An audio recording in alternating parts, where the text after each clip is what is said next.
पहलगाम में बड़े बड़े होटेलियर्स है, स्टेक होल्डर्स है, लेकिन वहीं पे हमें कंटिन्यूसली पहलगाम से कॉल्स मौसूल होती हैं जहां पे बताया जा रहा है कुछ अच्छे स्टेक होल्डर्स, बड़े होटेलियर जो है उन्होंने क्या डिसीजन 2 दिन के अंदर लिया। यानी वही मुलाजिम जब भीड़ ज़्यादा होती थी, जब ओवरफ्लो टूरिस्ट्स का होता था, तो वही मुलाजिम जिनको 12 घंटे की ड्यूटी थी, 13 घंटे की ड्यूटी होती थी, और वही मुलाजिम 14 घंटे, 15 घंटे, 16 घंटे उसी होटल में काम करता था, देता था, ताकि उनके जो टूरिस्ट्स हैं वो सेटिस्फाई हो उस होटल से। लेकिन आज उन्हीं होटेलियर्स ने एक बड़ा डिसीजन लिया है कि बहुत सारे ऐसे मुलाजिम हैं जिनको वहाँ से निकाला गया है। यहाँ पे अगर बात करेंगे, कम से कम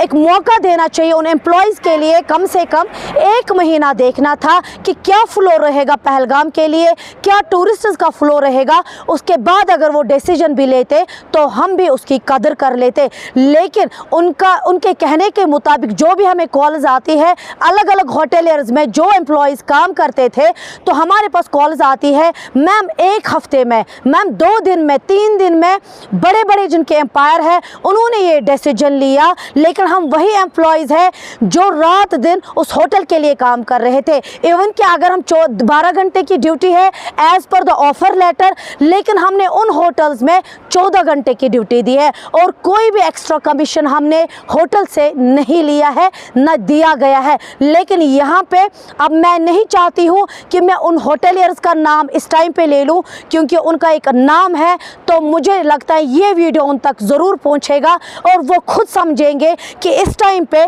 हमने मिलजुल के रहना था। चाहे ये कौन सी घड़ी थी, अगर ये दुख की भी घड़ी थी, चाहे अगर हम एक साइड से देखेंगे कि नुकसान भी हुआ होगा, लेकिन दूसरे साइड से ऐसा टफ डिसीजन फ़िलहाल के तौर पे गलत है। तो उन होटेलियर्स के लिए मैसेज है, एटलीस्ट आपको 1 महीना उन एम्प्लॉयज़ को देना चाहिए, ताकि आप देखें कि सिचुएशन क्या होगी, क्या इस महीने फ्लो रहेगा पहलगाम के लिए, क्या टूरिस्ट आने लगेंगे। जब आपको लगता कि हमने नुकसान हो रहा है, इस महीने अब हमने नुकसान हो रहा है, तो अगर आप सेकेंड मंथ कोई डिसीजन लेते भी तो वो काबिले कबूल था। लेकिन इस टाइम की बात है कि एक साइड से इतना बड़ा हादसा पहलगाम में हुआ, लेकिन दूसरे साइड से यहाँ के जो लोग हैं, जो स्टेक होल्डर्स हैं, जो होटेलियर्स हैं, उनका इतना बड़ा डिसीजन, लोगों को दुखाना, उन एम्प्लॉयज़ का दिल दुखाना, उनको इस टाइम पे बेरोज़गार करना बहुत बड़ी बात है। अगर हम होटेलियर्स की बात करें, होटल्स की बात करेंगे, कितने सारे ख़ानदान, क्योंकि जितने भी एम्प्लॉयज़ वहाँ पे है, एक एम्प्लॉय के साथ एक ख़ानदान जुड़ा हुआ होता है। तो मुझे लग रहा है जो टफ डिसीजन उन्होंने लिया है, तो एक ख़ानदान को उन्होंने इस टाइम पे बेरोज़गार किया। वो उस लड़के को वहाँ से नहीं निकाल रहे हैं, वो एक ख़ानदान को इस टाइम पे बेरोज़गार कर रहे हैं। अगर इस टाइम पे सिचुएशन टफ भी है, हम मानते हैं ग्राउंड लेवल पे सिचुएशन टफ है, लेकिन उन होटेलियर्स को, उन होटल ऑनर्स को चाहिए इस टाइम पे शाना बचाना, उन एम्प्लॉयज़ के साथ चलना, उनको इस मंथ अपने होटल में रोकना। अगर उनको लगता है नेक्स्ट टाइम ऐसा होगा, नेक्स्ट मंथ टूरिस्ट नहीं आएंगे, तो अगर वो डिसीजन लेते भी तो हम भी मान सकते थे, ये उनका कहना है। लेकिन कहीं ऐसे लड़के हैं, जो नौजवान लड़के हैं, जो 10,000, 12,000, 14,000 की सैलरी पे दिन रात यानी 24 घंटे वो होटल्स में रुकते थे, वो स्टे करते थे, अपनी फैमिलीज़ को छोड़ के उन होटल्स में रोकते थे, तो वो आज खून के आंसू रो रहे हैं। वही एम्प्लॉयज़ जो 10,000 की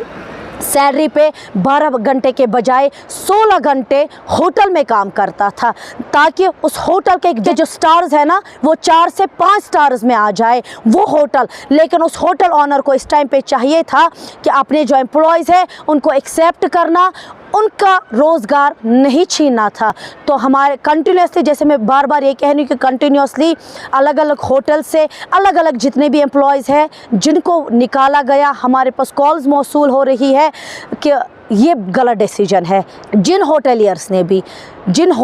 ने भी ये डिसीजन लिया है कि अनएम्प्लॉयमेंट पीक पे है, और आज के टाइम में भी पहलगाम के कई होटलों से लड़कों को निकाला गया है, एम्प्लॉयज़ को निकाला गया है, तो मुझे लग रहा है उन होटेलियर्स तक ये मैसेज ज़रूर पहुंचेगा और उनको अपने डिसीजन पे गौर व फिक्र करने की अशद ज़रूरत है। फ़िलहाल के लिए इस खास रिपोर्ट के साथ अपनी मेज़बान अज़रा महराज को दीजिए पहलगाम से इजाज़त।